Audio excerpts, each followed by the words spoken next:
नमस्कार, मैं अभिषेक आप सबका स्वागत करता हूं अपने मोस्ट अवेटिंग लेक्चर्स में। Finally the most awaited day has come.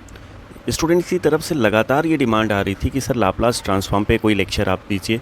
कुछ वहाँ पे कन्फ्यूजन बच्चों में हो रहा था, तो हमने एक सिंगल लेक्चर में यहाँ पे 3 मोस्ट कन्फ्यूजिंग प्रॉब्लम्स को ले रखा है और साथ ही साथ 4 फार्मूले, डिफरेंट फार्मूले को डिस्कस किया है इस लेक्चर के ज़रिए, जो कि लाप्लास ट्रांसफॉर्म को काफ़ी हद तक कवर करेंगे। यहाँ पर 3 प्रॉब्लम्स हमने ले रखे हैं, एग्जाम्पल 1, एग्जाम्पल 2, एग्जाम्पल 3। ये 3 प्रॉब्लम्स जो है ना, घूम फिर के हर एग्ज़ाम में पूछे जाते हैं, चाहे आप इंजीनियरिंग कोर्स में हैं या साइंस स्ट्रीम के किसी कोर्स में हैं, आप गेट एग्ज़ाम में बैठते हैं, आप पीएसयू में बैठते हैं, या आप किसी भी एग्ज़ाम्स को कल को क्रैक करने वाले हैं, सीएसआईआर जैम्स कुछ भी, तो ये 3 क्वेश्चन ही घूम फिर के लाप्लास से पूछे जाते हैं और बच्चे इतना कन्फ्यूज हो जाते हैं कि वो कर ही नहीं पाते हैं। तो इन तीनों क्वेश्चन को हम यहाँ पे कवर करेंगे। लेकिन उसके पहले वो बच्चे जो कि पहली बार मेरे इस लेक्चर को अटेंड कर रहे हैं, उनसे रिक्वेस्ट रहेगी कि वो, ये मेरा चैनल है maths@अभिषेक, अगर वो पहली बार इसको जुड़ रहे हैं इस चैनल के साथ, तो इसको ज़रूर सब्सक्राइब कर लें और नोटिफिकेशन बेल को वो ऑन कर लें, जिससे कि कोई भी लेक्चर जा रहा है तो वो उन तक ज़रूर पहुँचे। क्योंकि ये क्वेश्चन सिर्फ आपके कोर्स तक ही सीमित नहीं होने वाले। अगर इन फ्यूचर आप गेट या किसी पीएसयू एग्ज़ाम में बैठने वाले हो, सीएसआईआर का एग्ज़ाम क्रैक करने वाले हो, या जैम IIT जैम के एग्ज़ाम में बैठने वाले हो, तो ये क्वेश्चन से फिर आपको रूबरू होना पड़ेगा और इन जैसे और तमाम क्वेश्चंस जो हैं वो इन फ्यूचर अपलोड होने वाले हैं, तो उनसे रूबरू होना पड़ेगा। तो एक बार ज़रूर आप नोटिफिकेशन बेल को ऑन कर दीजिएगा। फिलहाल हम लोग का जो पहला प्रॉब्लम है वो है, हमें इवैल्यूएट करने को कहा गया है लाप्लास e⁻2t sin 3t/t। ये पहला क्वेश्चन है, आप जो यहाँ पे देख पा रहे हैं। इस तरह से दूसरा क्वेश्चन अगर आप देखिएगा तो दूसरे क्वेश्चन में एक फ़र्क दिख रहा है यहाँ पे, वो है इंटीग्रेंड तो सेम वैल्यू को शो कर रहा है, लेकिन मेरे को इवैल्यूएट करने को कहा जा रहा है 0 से इनफाइनाइट। 0 से इन्फाइनाइट के बीच में इस वैल्यू को इवैल्यूएट करने को कहा जा रहा है। तो पहला और दूसरा क्वेश्चन लगभग स्टूडेंट को लगता है एक ही क्वेश्चन है, नहीं भाई, ये दोनों अलग अलग हैं। और तीसरा क्वेश्चन तो बम्बार्डमेंट कर रहा है, बिल्कुल कन्फ्यूजन का बम्बार्डमेंट यहाँ से शुरू हो जाता है। तीसरा क्वेश्चन कह रहा है कि इवैल्यूएट करो कि लाप्लास, और लाप्लास किसका, मेरे को अंदर के कुछ फंक्शंस तो बिल्कुल कॉमन से लग रहे हैं, लेकिन उनके अलावा 0 से t यहाँ पे इंटीग्रेशन की लिमिट दी हुई है। अगर आप सेकंड और थर्ड को देखोगे तो सेकंड और थर्ड अपने आप में कंफ्यूज कर रहे हैं, क्योंकि सेकंड में लिमिट 0 से इन्फाइनाइट है और थर्ड में 0 से t है और बाहर ऑपरेटर l इंतज़ार कर रहा है। बच्चों को लगता है तीनों क्वेश्चन एक तरह के हैं और वो इन्हीं को लेके बड़े गफलत में रहते हैं। तो आज वो गफलत दूर होने वाली है। आइए हम लोग देखते हैं कि इसके सोल्यूशंस क्या हो सकते हैं। लेकिन कुछ प्री रिक्विसाइट्स की ज़रूरत है, कुछ फॉर्मूले की ज़रूरत है, कुछ कॉन्सेप्ट की ज़रूरत है, जिसकी मदद से हम लोग लाप्लास के क्वेश्चन को सॉल्व करेंगे। तो सबसे पहला तो जो लाप्लास में ज़रूरत की चीज़ है वो ये है कि लाप्लास जो होता है ना, उसमें इनपुट हमेशा, लाप्लास एक ऑपरेटर होता है L, ठीक है ना, उसमें इनपुट हमेशा हम f(t) देते हैं, यानी फंक्शन ऑफ t देते हैं, और जबकि आउटपुट जो आपको मिलता है ना, वो आउटपुट हमेशा फंक्शन ऑफ s मिलता है, फंक्शन ऑफ s मिलता है, ठीक है ना। यानी हमें बस ये समझना है मोटी मोटा कि हम अगर t टाइप के वैल्यूज़ को फीड करेंगे तो मेरे को जो रिज़ल्ट आएगा ना, वो S टाइप में हमारा रिज़ल्ट मिलेगा। कुछ टेक्स्ट बुक में S लिखा रहता है, कुछ में स्मॉल p लिखा रहता है। वो एक नोटेशन है, वो बच्चे समझ सकते हैं, उसमें कोई बहुत बड़ा आपके लिए समझने के लिए कुछ बचता नहीं है।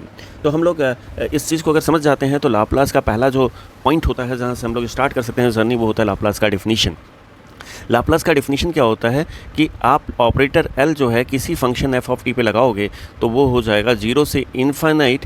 ये बिल्कुल याद कर लेना, ये लाप्लास का डेफिनीशन है। हम लोग इसको अलग से कभी डेफिनीशन कैसे बना जब डिस्कस करेंगे तो इस पर विचार करेंगे। फिलहाल हम लोग प्रॉब्लम को सिर्फ सॉल्व करने का टेक्निक सीख रहे हैं। e⁻ आप देख सकते हो, S जो आउटपुट में हमें मिलने वाला है कल को, वो S, ये वाला S जो है यहाँ पे e⁻ के फॉर्म में है, और फिर ये जो ft आपका इनपुट है वो यहाँ पे आता है dt। तो ये फार्मूला बच्चों को जो लाप्लास से इंटरेक्ट होते हैं वो फार्मूला लगभग याद होता है। तो ये तो मेन डेफिनीशन है लाप्लास का कि हम कैसे सॉल्व करेंगे, ठीक है ना। एक फार्मूला और आता है जो कि आपको के बेसिक रिक्वायरमेंट में आता है, और वो है लाप्लास ऑफ ft। आप देख रहे हो ft तो होगा ही होगा, क्योंकि लाप्लास हम किसका निकालते हैं, ft का निकालते हैं। लेकिन ft को अगर हम t से डिवाइड कर दें, यहाँ देखो डिवीज़न की प्रॉपर्टी लग रही है। कौन सी प्रॉपर्टी है, ये डिवीज़न की प्रॉपर्टी है। क्यों डिवीज़न की प्रॉपर्टी है मेरे भाई, क्योंकि हम लोग ने फंक्शन ft जो इनपुट में होना चाहिए था उसको हम लोग ने t से डिवाइड कर दिया। तो डिवीज़न प्रॉपर्टी कहती है कि लाप्लास ऑफ ft/t की वैल्यू जो होती है ना, वो fs का इंटीग्रेशन होता है। और इंटीग्रेशन कहाँ से होता है, S से इनफाइनाइट होता है। इस चीज़ को प्लीज़ आप ध्यान से देखिएगा, S टू इनफाइनाइट होता है। हम लोग इसके डेरिवेशन नहीं जा रहे हैं फार्मूले के, क्योंकि ट्रैक फिर बिल्कुल चेंज हो जाएगा और हमें डेविएट कर देगा। मेरा ऑब्जेक्टिव सिर्फ इन 3 क्वेश्चन को सॉल्व करना है with the help of all this 4 फार्मूलाई। तो ये डिवीज़न वाली प्रॉपर्टी का फार्मूला है, आप इसको याद कर लेना। तीसरी, अगर आप यहाँ पे फार्मूले को देख पा रहे हो तो यहाँ पे लिखा है एफ टी तो भाई इनपुट में रहेगा ही रहेगा। अगर लाप्लास कर रहे हो तो इनपुट में एफ टी रहेगा। एफ टी के साथ कुछ लोग डांस करने आ जाते हैं, ग्रुप डांस होता है वहाँ पे, स्टेप डांस। तो वो जो कुछ लोग आते हैं डांस करने ना, सिर्फ उन्हीं को आइडेंटिफाई करना है। तो यहाँ पे एफ टी के साथ ई पावर ए टी आ जा रहा है। इस प्रॉपर्टी को अगर आपने पढ़ा होगा तो इसको कहते हैं फर्स्ट शिफ्टिंग प्रॉपर्टी। क्या कहते हैं? फर्स्ट शिफ्टिंग प्रॉपर्टी कहते हैं इसको। तो ई पावर ए टी डांस करने आ गया एफ टी के साथ। तो जब ये डांस करने आएगा ना, तो आउटपुट हमने देखा था कि हमेशा आउटपुट एफ एस मिलता है, एफ एस या एस के टर्म में मिलता है। तो जब ये डांस करने आएगा तो एफ एस बेचारा जो है ना, वो एफ एस अब नहीं रहेगा। इस ई पावर ए टी की वजह से क्या होगा, ये जो एस है ना यहाँ पे डोमेन वैल्यू, वो एस माइनस ए हो जाएगा। आपको इस ए को जो ई पावर में है, उस ए को पहचानना होगा और एस में से सब्ट्रैक्ट कर देना होगा। ए को पहचानना होगा, एस में से सब्ट्रैक्ट कर देना होगा। यानी कि अगर इस तरह के क्वेश्चन आते हैं तो पहले हमें एफ टी को ढूंढना होगा। हर क्वेश्चन में आपको एफ टी को ढूंढना होगा। एफ टी को ढूंढिए और एफ एस निकालिए। जहाँ एफ एस निकले तो आप ए को पहचानिए और एस साहब की जगह एस माइनस ए कर दीजिए। यही फर्स्ट शिफ्टिंग प्रॉपर्टी होती है, ठीक है ना। तीसरा जो तीसरा नहीं, ये चौथा हो जाएगा डेफिनेशन को अगर हम इंक्लूड कर लेते हैं तो।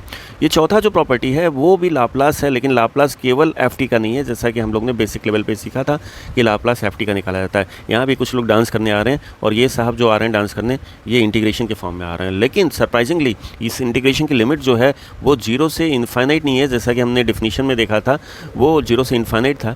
ये फाइनाइट लिमिट लेके आ रहा है 0 से टी। तो फाइनाइट लिमिट के लिए इंटीग्रेशन की एक प्रॉपर्टी होती है लाप्लास में, और वो होता क्या है कि पहले बात तो आप एफ टी को पहचानो। हर एक क्वेश्चन में एफ टी को पहचानना होगा। एफ टी आपको कहाँ पहुँचा देगा? एफ टी आपको एफ एस में पहुँचा देगा। एफ टी आपको एफ एस में पहुँचा देगा, ठीक। जब एफ एस मिल जाए तो इंटीग्रेशन को आप वहाँ पे लगा दो, फाइनाइट इंटीग्रेशन। फाइनाइट इंटीग्रेशन क्या करता है? फार्मूला देता है, जो एफ एस निकला है ना उसको आप एस से डिवाइड कर दो। आउटपुट तो भाई साहब हमेशा एस में मिलेगा आपको, तो आप क्या करिए, एस से डिवाइड कर दीजिए। जहां आपने एस से डिवाइड किया तो ये एफ एस बाई एस होगा, ये फार्मूला हो जाएगा। तो ये प्लीज़ आप 3 फार्मूले और ये चौथा फार्मूला जो अपने आप में डिफिनीशन है लाप्लास का, इसको बिल्कुल अच्छे से दिमाग में रख लो। इन्हीं 4 फार्मूले की मदद से हम लोग इन 3 क्वेश्चन को सॉल्व करेंगे। तो सबसे पहले हम लोग क्वेश्चन नंबर 1 लेते हैं, और क्वेश्चन नंबर 1 अगर आप देखोगे तो यहाँ पे क्वेश्चन नंबर 1 जो लिखा हुआ है हम फिर से लिख लेते हैं। क्वेश्चन नंबर 1, एग्जाम्पल 1, ये लिखा हुआ था Laplace of e power 2t sine 3t upon 3। भाई एक बार ये क्वेश्चन हम भी देख लें। ई पावर 2t और साइन 3t अपॉन t, ये पहला क्वेश्चन है। इसको हम लोग सॉल्व करने की कोशिश करते हैं। सबसे पहली ज़रूरत की चीज़ जो है वो ये है कि आप एफ टी को पहचानिए। तो मेरा एफ टी यहाँ पे है। क्यों इसको एफ टी लिया? क्योंकि टी को हम लोग ला सकते हैं डिवीज़न प्रॉपर्टी से अपॉन टी करके। डिवीज़न प्रॉपर्टी हमने पढ़ा है कहीं पे, कहाँ पढ़ा है भाई? यहाँ पे पढ़ा है। तो टी साहब डिवीज़न प्रॉपर्टी से आ जाएगा, और ई पावर 2t साहब किससे आएगा? ई पावर 2t साहब आ जाएगा आपका, कहीं पे हमने फर्स्ट शिफ्टिंग प्रॉपर्टी पढ़ रखा है जिसमें ई पावर 80 को इंट्रोड्यूस करना सीखा है, तो ई पावर 2t भी आ जाएगा। तो इसलिए हमारा जो एफ टी रहेगा ना, वो बहुत बड़ी भूमिका निभाने वाला है इस क्वेश्चन को सॉल्व करने के लिए। तो एफ टी मेरा साइन 3t हो गया। तो हम लोग लिख लें कि लेट एफ टी, हर क्वेश्चन में आपको एफ टी ही पहचानना पड़ेगा। तो एफ टी क्या हो गया? साइन 3t हो गया। तो पहले लाप्लास जो जाएगा वो साइन 3t से जाएगा। कि भाई बड़ा उधार लेके बैठे हो, आओ अब थोड़ा सा इसे अपनी कर्ज को दूर करो मेरे से। कर्ज को दूर करने मतलब फार्मूले को अप्लाई करो। Laplace of sine 3t, Laplace of sine 3t जो होता है वो होता है 3 upon s square plus a square. तो this is what, A upon s square plus a square होता है, और ए आपका है क्या? 3 है, तो ये हो जाएगा 9। तो ये जो आपको वैल्यू मिली ना, ये वैल्यू आपकी जो है वो आपकी एफ एस है। हमने कहा था कि एफ एस आपको मिलना चाहिए। अब किसको लाना है? मेरे को टी साहब को इंट्रोड्यूस करना है। तो लाप्लास कहेगा अरे साइन 3t, भाई तू ठहर, अब मैं दूसरे अपने मित्र को बुलाता हूँ जिसका नाम है टी। लेकिन टी साहब आ कैसे रहे हैं? डिवीज़न प्रॉपर्टी से आ रहे हैं। और डिवीज़न प्रॉपर्टी क्या कहता है? अगर आपने ऊपर देखा होगा, डिवीज़न प्रॉपर्टी करता है कि भैया एस टू इनफाइनाइट लिमिट ले लो इंटीग्रेशन का, और एफ एस को यहाँ पे चिपका दो। अब एफ एस है क्या? एफ एस है 3 अपॉन एस स्क्वायर प्लस 9, और आउटपुट हमेशा एस के टर्म में मिलता है, तो हमने लिख दिया ये। अब इसको इंटीग्रेट कर दो। तो ये अगर आप चाहो तो 3 साहब को, इन 3 साहब को बाहर बुला लो। आपके पास बचा क्या? आपके पास s to infinite 1 upon s square plus 9 ds है। और आप जब इसको इंटीग्रेट करोगे तो 3 तो बाहर रहेगा, 1 अपॉन, अगर इसको हम 9 को 3 स्क्वायर लिख दें तो आपको याद होगा 1 upon s square plus 3 square, या S square plus a square जो होता है वो tan इनवर्स के टर्म में हमें फार्मूला मिलता है। तो वो होता है 1/a, a है 3, तो 1/a tan inverse s by a. आपने पढ़ा होगा tan इनवर्स का integration 1/x² plus a square का इंटीग्रेशन 11th-12th में, तो वहाँ से हमारा मिल गया इतनी वैल्यू। और लिमिट रखना मत भूलना, लिमिट जो है ना यहाँ पे वो है एस से इनफाइनाइट। तो ये 3 और 3 तो कैंसिल हो जाएंगे, आपके पास बचेगा अपर लिमिट रखोगे तो tan इनवर्स इनफाइनाइट, और tan इनवर्स इनफाइनाइट जो होता है वो π/2 होता है। लोअर लिमिट रखने से पहले माइनस साइन, और लोअर लिमिट s की जगह s ही है तो कोई बहुत बड़ा फर्क देखने को नहीं मिलेगा। tan इनवर्स s बाई ए है क्या, माफ़ कीजिएगा, a आपका है यहाँ पे 3, तो हम a की जगह यहाँ पे 3 लिख दें, यहाँ भी 3 लिख दें, तो a हमारा जो है वो 3 है। तो π/2 minus tan inverse s by 3 जो होता है वो होता है cot इनवर्स s बाई 3। तो ये पहला पड़ाव है जो कि हमें sin 3t/t से मिलता है। लेकिन मंजिल अभी यहीं समाप्त नहीं होती मेरे दोस्त, अभी sin 3t/t के अलावा एक दोस्त और आता है महफिल में, और उसका नाम है e⁻²t। अब e⁻²t कैसे आएगा, e⁻80 जैसे आता है। e⁻80 आता है फर्स्ट शिफ्टिंग से। फर्स्ट शिफ्टिंग कहता है कि e⁻80 में जो a की वैल्यू है उसको आप पहचानो, तो यहाँ पे a की वैल्यू क्या है आपके क्वेश्चन में वो देखना पड़ेगा, और a को fs में s की जगह s-a करके रख देना होगा। यही तो फर्स्ट शिफ्टिंग प्रॉपर्टी होती है।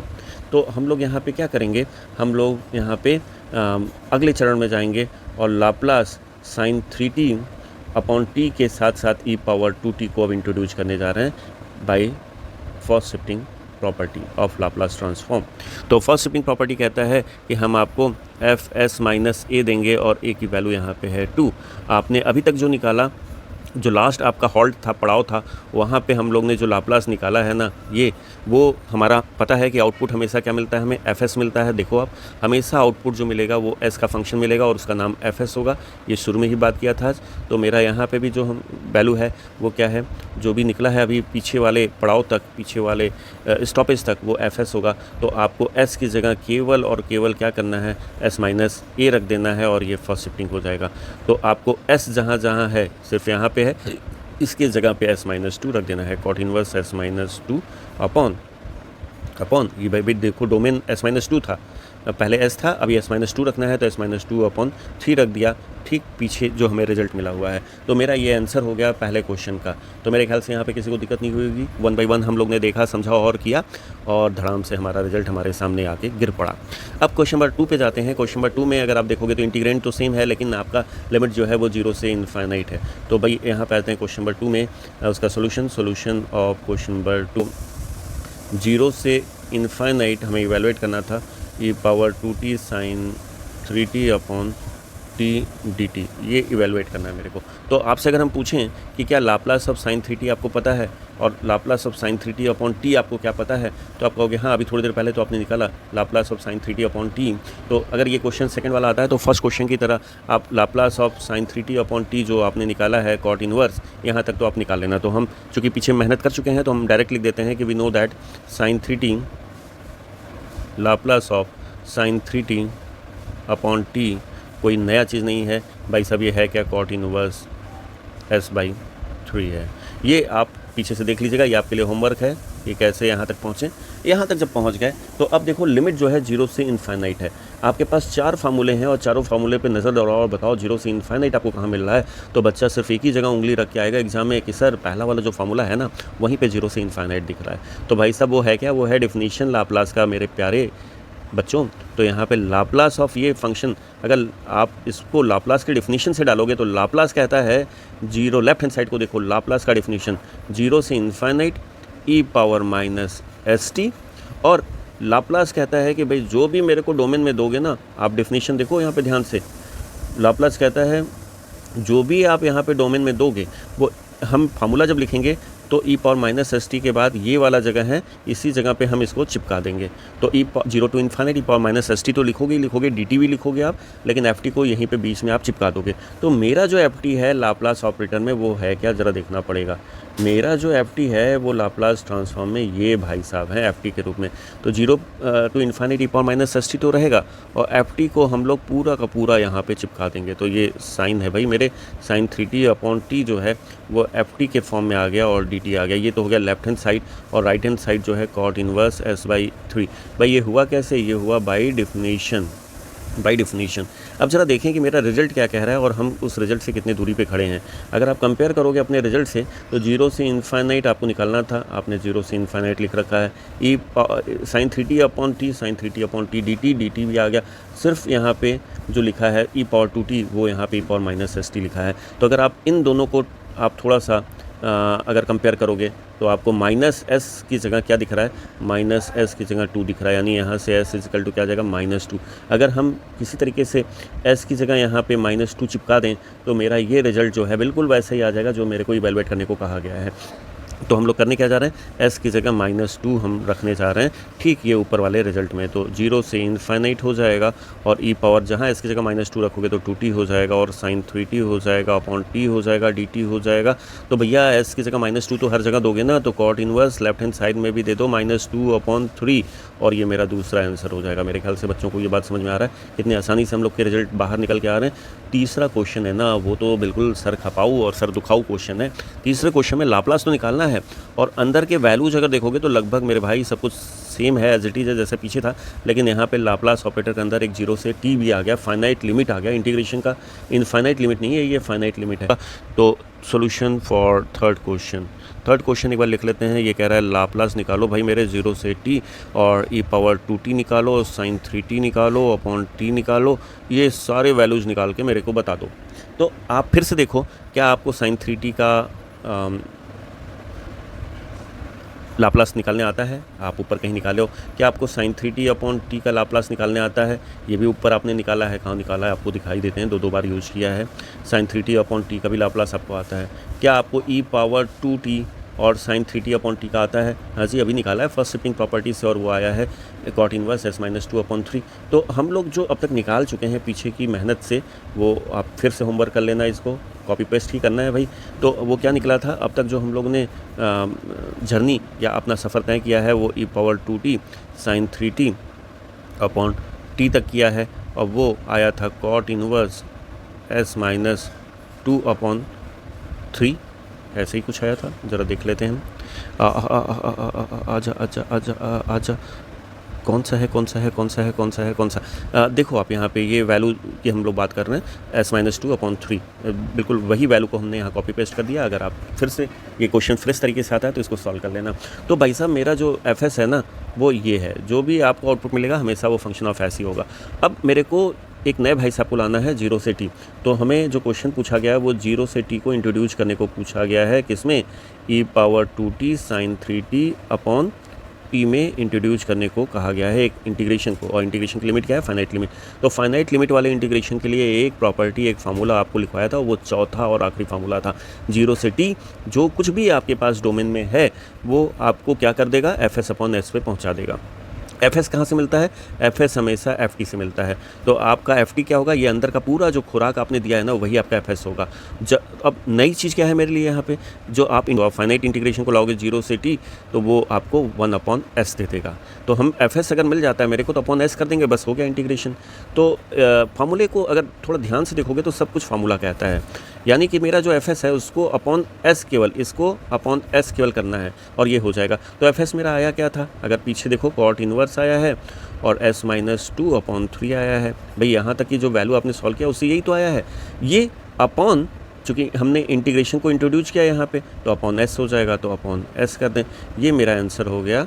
ये किसका आंसर हो गया, थर्ड क्वेश्चन का हो गया। तो आप देख सकते हो कि किस तरह से ये तीनों क्वेश्चन एक दूसरे से बिल्कुल लग के बैठे हुए हैं अगल बगल, और सिर्फ इनके डांसिंग स्टेप्स को समझना है और फलक से सितारे तोड़ के लाना आपके भी हाथ की बात हो जाएगी। तो चलिए अब बस यहाँ पे ख़त्म करते हैं, फिर से मुलाकात होगी। आपकी दिन जो हो वो शुभ हो, आप मंगलमय हो, मस्ती में अपनी ज़िंदगी जिए। नमस्कार, फिर मिलेंगे अगले लेक्चर के साथ।